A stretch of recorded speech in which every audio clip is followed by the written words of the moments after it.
Hello and welcome to Young Minds Career Institute. Hope all you guys are doing well. So आज के lecture में हम start करने वाले हैं बायोजियोग्राफी यानी स्पेशली बात करेंगे जू जियोग्राफी के बारे में, यानी समझेंगे कि किस तरीके से एनिमल का पूरे ओवर द वर्ल्ड डिस्ट्रीब्यूशन है। उन सभी चीज़ों को हम आज के लेक्चर में डिस्कस करने वाले हैं। तो आज बेसिकली जू जियोग्राफी का इंट्रोडक्शन वाला पार्ट है, यानी आज हम सिर्फ इंट्रोडक्टरी पार्ट को समझेंगे और उसके बाद इन सब चीज़ों को नेक्स्ट लेक्चर्स में क्या है धीरे धीरे सबको इलेबोरेट करना स्टार्ट करेंगे। अगर आप चैनल पर नए हैं और अभी तक चैनल को सब्सक्राइब नहीं किया है तो आई अर्ज कि चैनल को सब्सक्राइब कर लीजिए, अपने दोस्तों का शेयर कर लीजिए। तो चलिए डायरेक्टली मूव करते हैं अपने मेन टॉपिक के ऊपर। लेकिन अगर आप बीएससी जूलॉजी सेमेस्टर 1 या सेमेस्टर 2 के स्टूडेंट हैं तो आप सभी लोगों के लिए हमने अपना ऑनलाइन कंप्लीट कोर्स लॉन्च किया है, जिसको आप एक बार एप्लीकेशन में जाके चेकआउट कर सकते हैं। उसका लिंक आपको डिस्क्रिप्शन में मिल जाएगा। इस कोर्स से रिलेटेड अगर आपको कुछ ज़्यादा जानकारी की ज़रूरत है तो आप डायरेक्टली मेरे व्हाट्सएप पे कनेक्ट कर सकते हैं, उसका भी लिंक आपको डिस्क्रिप्शन में मिल जाएगा। तो चलिए फिर डायरेक्टली मूव करते हैं अपने मेन टॉपिक के ऊपर और समझते हैं बायोजियोग्राफी क्या होता है। ठीक है, यहाँ पे जो टर्म है बायो वर्ड का मतलब होता है लिविंग, और लिविंग का यहाँ पे मतलब है फ्लोरा और फौना से। ठीक है, यहाँ पे अगर हम बात करें बायो वर्ड का तो बायो का मतलब है यहाँ पे फ्लोरा एंड फौना। ठीक है, फ्लोरा का मतलब होता है प्लांट्स के बारे में बात कर रहे हैं हम, और फौना का मतलब हम एनिमल्स के बारे में बात कर रहे हैं। ठीक है, तो बेसिकली बायोजियोग्राफी हमें बताता है कि पूरे वर्ल्ड में जितने भी लिविंग्स हैं, चाहे वो आपका फ्लोरा हो या फौना हो, यानी प्लांट हो या एनिमल हो, उनका डिस्ट्रीब्यूशन कैसे है, उनके डिस्ट्रीब्यूशन की स्टडी को हम क्या बोलते हैं, बायोजियोग्राफी बोलते हैं। ठीक है, so biogeography is nothing but the study of flora and fauna distribution over the world, यानी पूरे वर्ल्ड में आपके फ्लोरा और फौना का डिस्ट्रीब्यूशन कैसे है उसकी स्टडी को ही हम क्या नाम देते हैं, बायोजियोग्राफी बोलते हैं। ठीक है, अब ये जो बायोजियोग्राफी है इसको हमने फर्दर दो पार्ट में क्लासिफाई कर रखा है। यानी अगर मैं बायोजियोग्राफी की बात करूं, यहां पे बायोजियोग्राफी की अगर मैं बात करता हूं तो इसको दो पार्ट में डिवाइड कर सकता हूं मैं। ठीक है, एक होगा प्लांट जियोग्राफी या फाइटोजियोग्राफी बोल सकते हो इसको, ज्यादा अप्रोप्रिएट के टर्म्स में अगर इसकी बात करें तो इसको हम क्या लिख सकते हैं, फाइटोजियोग्राफी, और दूसरा हो जाएगा जूजियोग्राफी।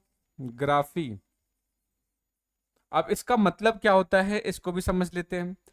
फाइटोजियोग्राफी का मतलब होता है पूरे वर्ल्ड पर या पूरे वर्ल्ड के अंदर प्लांट का डिस्ट्रीब्यूशन कैसा है, यानी हर एक जगह पे, जैसे आप ये डायग्राम या मैप देख रहे हो, यहाँ पे हर एक जगह पे क्या है, बहुत सारे आपको प्लांट्स और बहुत सारे एनिमल्स का डिस्ट्रीब्यूशन देख रखा है जो आपको इसमें देखने को मिल जाएगा। ठीक है, सो बेसिकली पूरे एंटायर वर्ल्ड के अंदर प्लांट और एनिमल का डिस्ट्रीब्यूशन कैसा है अगर उसकी स्टडी करते हैं तब तो उसको बोलेंगे बायोजियोग्राफी। लेकिन अगर पूरे एंटायर वर्ल्ड में प्लांट का डिस्ट्रीब्यूशन कैसे है, प्लांट के डिस्ट्रीब्यूशन की अगर स्टडी करेंगे तो उसको क्या बोलेंगे, फाइटोजियोग्राफी। यानी यहां पर हम बेसिकली करने वाले क्या है, स्टडी ऑफ डिस्ट्रीब्यूशन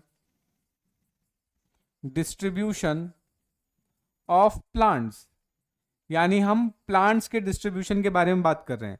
वही अगर मैं जूजियोग्राफी की बात करूं तो जू वर्ड का मतलब होता है एनिमल, यानी अगर मैं एनिमल के बेसिकली अगर हम एनिमल के डिस्ट्रीब्यूशन के बारे में बात कर रहे हैं तो उसकी स्टडी को क्या बोलेंगे, जूजियोग्राफी बोलेंगे। ठीक है, सो यहां पे हम लिख सकते हैं स्टडी ऑफ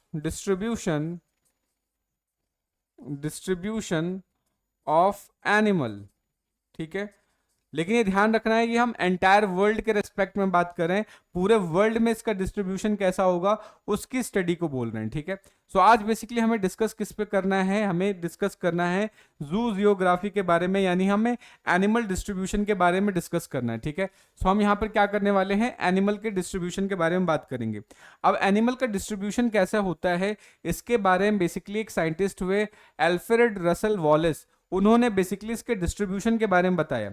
लेकिन उससे पहले अगर हम बात करें तो एक दूसरे साइंटिस्ट हुए जिनका नाम था अल्फ्रेड वागनर। ठीक है, एक साइंटिस्ट हुए जिनका नाम था अल्फ्रेड वागनर, तो मैं यहां पे मेंशन कर देता हूं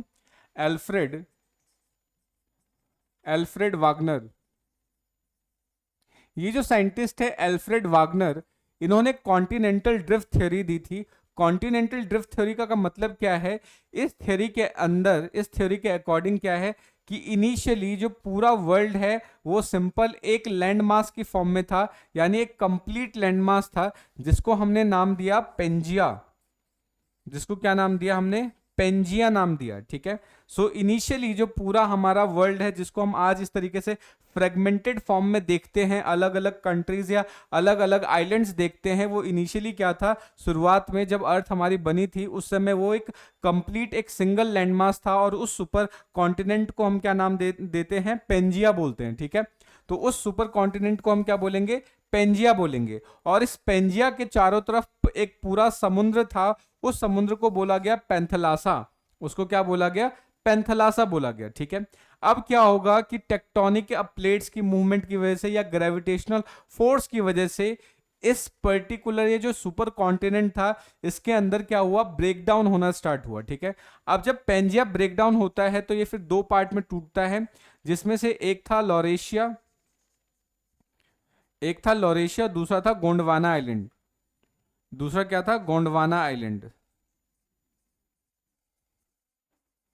गोंडवाना आइलैंड। तो इस तरीके से ये दो पार्ट में टूटा, पेंजिया किस में टूटा, आपका लॉरेशिया और गोंडवाना आइलैंड। और ये फिर फर्दर और जाकर ब्रेक होते होते इस तरीके से आपके अलग अलग कॉन्टिनेंट्स में ब्रेक हो गए, ठीक है। अब इस कंडीशन में हुआ क्या होगा कि जब इनिशियली यहाँ पर जब पेंजिया था, तब उस समय वहां पे कुछ बेसिकली क्या रहे होंगे, एनिमल्स रहे होंगे। अब जब कॉन्टिनेंट्स के अंदर ब्रेकडाउन हुआ, जब कॉन्टिनेंट्स टूट के अलग अलग सेपरेट हुए, तो उस केस में क्या होगा, जो एनिमल्स थे वो भी धीरे धीरे अलग अलग लैंड मासेस पे सेपरेट होना स्टार्ट हो गए। उनका जो डिस्ट्रीब्यूशन है अब क्या है, एंटायर वर्ल्ड में होना स्टार्ट हो गया। तो अब हम क्या पढ़ने वाले हैं कि जब इन कॉन्टिनेंट्स का फॉर्मेशन हुआ, तो इनके ऊपर पाए जाने वाले जो अलग अलग एनिमल्स हैं उनकी स्टडी करने वाले हैं कि इस पर्टिकुलर जगह पे कैसे कैसे एनिमल्स प्रेजेंट होंगे। इन सभी चीजों को हम आज के लेक्चर में डिस्कस करने वाले हैं। तो आज बेसिकली इसका इंट्रोडक्शन होगा सिर्फ, ठीक है। सो अभी हमने क्या पढ़ा, एल्फ्रेड वागनर के अकॉर्डिंग इनिशियली अर्थ के ऊपर सिर्फ एक सुपर कॉन्टिनेंट था, जिसको हमने पेंजिया बोला। पेंजिया आगे जाके फर्दर टूटना स्टार्ट हुआ, तो सबसे पहले वो लॉरेशिया और गोंडवाना आइलैंड में टूटा, उसके बाद जाके वो फर्दर और ब्रेकडाउन होना स्टार्ट हो गया, ठीक है। अब इस पर्टिकुलर डिस्ट्रीब्यूशन के बाद अब बेसिकली हमें क्या है कि ऑलरेडी कॉन्टिनेंट्स बन चुके हैं, ठीक है। अब उन कॉन्टिनेंट्स के ऊपर क्या है, एनिमल्स का डिस्ट्रीब्यूशन होगा। अब इस डिस्ट्रीब्यूशन की स्टडी की बेसिकली एल्फ्रेड रसल वॉलेस। इनसे पहले भी और साइंटिस्ट आए, लेकिन जो हम बोलते हैं सबसे ज्यादा जो एफिशिएंट स्टडी है, या बोल सकते हैं जो सबसे ज्यादा सटीक जो स्टडी की है, वो एल्फ्रेड रसल वॉलेस ने किया। और उन्होंने अपने सारे जो काम है, अपनी एक बेसिकली बोल सकते हैं पूरा कंप्लीट वर्क किसमें पब्लिश किया, the geographical distribution of animal. इसके बेसिस पे हम क्या है कि एनिमल के डिस्ट्रीब्यूशन की स्टडी कर सकते हैं, ठीक है। अब इन्होंने क्या किया इसको समझते हैं। तो बेसिकली जो एल्फ्रेड रसल वॉलेस थे, उन्होंने मैमल्स को कंसिडर किया, ठीक है। और मैमल्स के बेसिकली क्या है, डिस्ट्रीब्यूशन पैटर्न की स्टडी करना स्टार्ट किया, ठीक है। अब इन्होंने मैमल्स ही क्यों चूज किया, क्योंकि मैमल्स क्या है कि आप देखोगे कि मैमल्स को इनिशियली स्टडी करना बहुत आसान है, सिंपल सी चीज। उसके अलावा मैमल्स के अंदर आप देखेंगे कि बहुत ज्यादा एडेप्टेबिलिटी है, ठीक है। मैमल्स के अंदर क्या है, बहुत ज्यादा एडेप्टेबिलिटी है। उसके अलावा जो मैमल्स के फॉसिल्स हैं, उनको आज के मैमल्स के साथ कंपेयर करके स्टडी कर पाना ये भी बहुत आसान हो गया। तो इन सब चीजों के बेसिस पे क्या है, एल्फ्रेड रसल वॉलेस ने मैमल्स को चूज किया और मैमल्स के डिस्ट्रीब्यूशन पैटर्न्स को स्टडी किया। और स्टडी करने के बाद उन्होंने पूरा जो आपका जो ज्योग्राफिकल वर्ल्ड है, या बोल सकते हैं कि पूरा जो अर्थ है, उसको 6 रीजन में डिवाइड किया, ठीक है। लेकिन उससे पहले एक चीज आपको और ध्यान रखनी है कि ये जो 6 रीजन है, उसके अंदर बेसिकली 3 रेलिम्स के अंदर थे, यानी बोल सकते हो कि 3 रेलिम्स और 6 रीजन्स के अंदर पूरे इस पूरे वर्ल्ड को डिवाइड किया उन्होंने। अब ये कौन कौन से रीजन्स थे और कौन कौन से रेलिम थे, उनको भी एक बार डिस्कस कर लेते हैं, ठीक है। लेकिन उससे पहले इन सब चीजों को एक बार पीपीटी की मदद से भी समझ लेते हैं। तो 1876 में एल्फ्रेड रसल ने क्या किया था कि अपने क्लासिकल वर्क को the geographical distribution of animal के अंदर क्या किया, पब्लिश किया। और ये बेसिकली एक स्टैंडर्ड अथॉरिटी है जिसको अगर हमें जू जियोग्राफी समझना है तो इसको समझना पड़ेगा, तब जाके हम जू जियोग्राफी को समझ सकते हैं। जू जियोग्राफी का सिंपल मतलब क्या है कि एंटायर वर्ल्ड में एनिमल का डिस्ट्रीब्यूशन किस तरीके से होता है या डिस्ट्रीब्यूशन पैटर्न क्या है, उन सब चीजों के बारे में हम पढ़ रहे हैं यहाँ पे, ठीक है, ये ध्यान रखना है। अब ये क्या है कि जो अल्फ्रेड वॉलेस का जो डिस्ट्रीब्यूशन पैटर्न था वो किस पे बेस्ड था, मैमल्स के बेस पे ऊपर बेस्ड था, ठीक है। अब ये मैमल के ऊपर ही क्यों बेस्ड था, उसके पीछे के रीजंस आपको ध्यान रखना है, क्योंकि मैमल्स के जो फॉसिल्स हैं, ठीक है, वो ज्यादा एक कॉम्प्रिहेंसिव और पास्ट डिस्ट्रीब्यूशन फीचर्स को आसानी से पढ़ने में या आसानी से समझने में हेल्प करता है, और इसकी अबंडेंस भी हमें सबसे ज्यादा देखने को मिली। यानी जो मैमल्स के जो फॉसिल्स है इसके अबंडेंस भी हमें सबसे ज्यादा, यानी बोल सकते हैं मैक्सिमम क्वांटिटी में मिला, इसलिए इन्होंने मैमल्स को ही चूज कर लिया, ठीक है। सो ये बात आपको याद रखनी है। उसके बाद क्या है कि जब हम मैमल्स की स्टडी करते हैं और उसके साथ साथ हमें उसके लिविंग फॉर्म्स की भी स्टडी कर पाते हैं, तो इस केस में क्या है कि जो क्लासिफिकेशन है बहुत ज्यादा एक्यूरेट हो सकता है, ठीक है, एक चीज ध्यान रखना है। उसके अलावा जो मैमल्स होते हैं वो किसी पे भी लेस डिपेंडेंट होते हैं, यानी मैमल्स को किसी और पे ज्यादा डिपेंड रहने की जरूरत नहीं होती, ठीक है, और ना ही उन्हें कोई स्पेसिफिक एनवायरमेंटल कंडीशन की रिक्वायरमेंट होती है, क्योंकि मैमल्स के अंदर आप देखोगे कि बहुत ज्यादा हाई एडेप्टेबिलिटी होता है और लिमिटेड डिस्पर्जल मीन्स होता है, यानी बहुत ज्यादा डिस्पर्स नहीं करते, लिमिटेड डिस्पर्जन आपको देखने को मिलता है, ठीक है। इन सभी के बेसिस पे पूरा अल्फ्रेड वॉलेस ने क्या किया कि पूरा अपना डिस्ट्रीब्यूशन स्टडी करके हमें एक पूरा बोल सकते हैं कि पूरा रूल रेगुलेशन बता दिया। उसके बाद उन्होंने क्या किया कि अल्फ्रेड रसल वॉलेस ने ओरिएंटल वर्ड ऐड किया, इन किसको हटा के, इंडियन रीजन को हटा के उन्होंने एक वर्ड यूज किया ओरिएंटल। अब ये कब कहां कैसे यूज किया इसको समझ लेते हैं। तो जनरली ये जो अल्फ्रेड वॉलेस है, अल्फ्रेड वॉलेस ने बेसिकली क्या किया कि ये जो पूरा आपका जो ज्योग्राफिकल रिलिम है या जो बायोज्योग्राफिकल रिलिम है उसको 3 पार्ट में डिवाइड किया, ठीक है। एक था आपका मीजोजिया, ठीक है, एक क्या होगा मेगाजिया, ठीक है, एक है नियोजिया और एक है आपका नोटोजिया। तो इस तरीके से 3 रिलिम्स हैं, ठीक है। सो आपको ध्यान रखना है कि जो अल्फ्रेड रसेल वॉलेस ने क्या किया, टोटल 3 रिलिम्स बनाए, जिसमें से सबसे बड़ा क्या था आपका मेगाजिया था। इसके अंदर अलग अलग 6 रीजन्स आते हैं, ठीक है, टोटल क्या है 6 रीजन्स आएंगे। अब ये 6 रीजन्स कौन कौन से आएंगे उसको यहां से समझ लेते हैं। अब ये 6 रीजन कौन कौन से हैं, एक आ जाएगा नियार्कटिक रीजन, एक आएगा नियोट्रॉपिकल आ जाएगा, उसके अलावा ओरिएंटल आ जाएगा, पैलियार्कटिक आ जाएगा, ऑस्ट्रेलियन आ जाएगा, और अफ्रीकन की जगह यहाँ पे इथोपियन बोल सकते हैं, ये इथोपियन आ सकता है, ठीक है। सो इस तरीके से ये टोटल क्या है 6 रीजन्स आपको देखने को मिल जाएंगे, ठीक है। सो आपको याद रखना है कि अल्फ्रेड वॉलेस ने क्या किया, टोटल बायोज्योग्राफिकल रिलिम को 3 रिलिम्स में डिवाइड किया, जिसमें से एक आता है मेगाजिया, नियोजिया, नोटोजिया।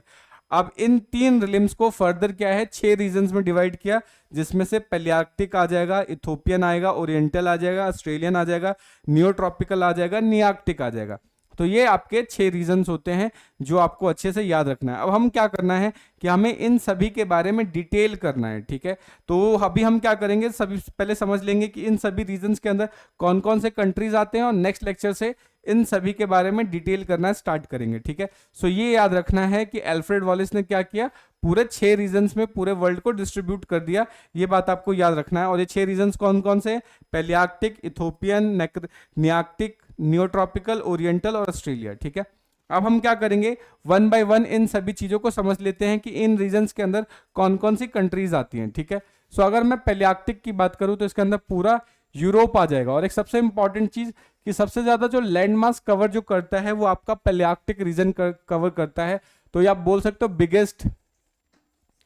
बिगेस्ट लैंड मास, यानी यहाँ पे आपको बिगेस्ट लैंड मास देखने को मिलता है, ठीक है, ध्यान रखना है। तो इसके अंदर पूरा एंटायर यूरोप आ जाएगा, उसके बाद नदर्न अफ्रीका आ जाएगा, ध्यान रखना है, और इसके अंदर मोस्ट ऑफ द एशिया के पार्ट आ जाएगा, जैसे कि आप मान लो चाइना आ गया, जापान आ गया, कोरिया हो गया, साइबेरिया ये आ जाएगा। उसके बाद कुछ पार्ट्स ऑफ मिडिल ईस्ट आ जाएंगे, जैसे टर्की हो गया, ईरान हो गया, ये सारा किसका है, पैलियार्कटिक रीजन का पार्ट है, जो आपको याद रखना है।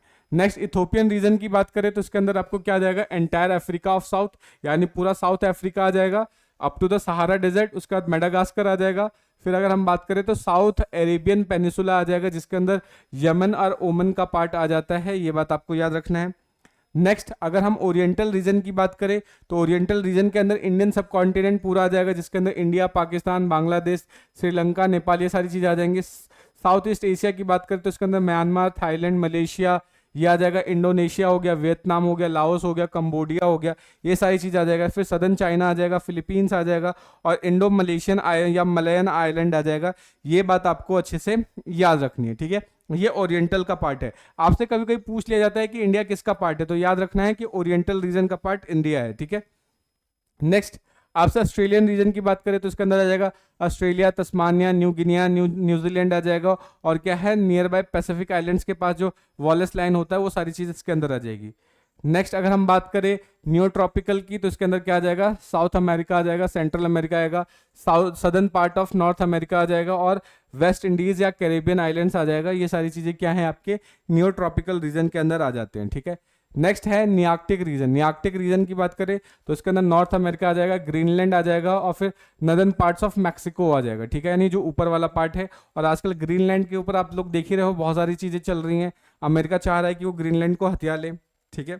नेक्स्ट तो आज का जो हमारा लेक्चर है वो यहीं तक ही समाप्त होता है। Hope you have enjoyed the session, आपको सारी चीज़ें अच्छे से समझ में आ गई होंगी। अगर फिर भी कोई डाउट बन रहा है, कोई सजेशन है तो आप कमेंट करके बता सकते हैं। मिलते हैं नेक्स्ट लेक्चर में, तब तक के लिए जय हिंद दोस्तों, थैंक यू।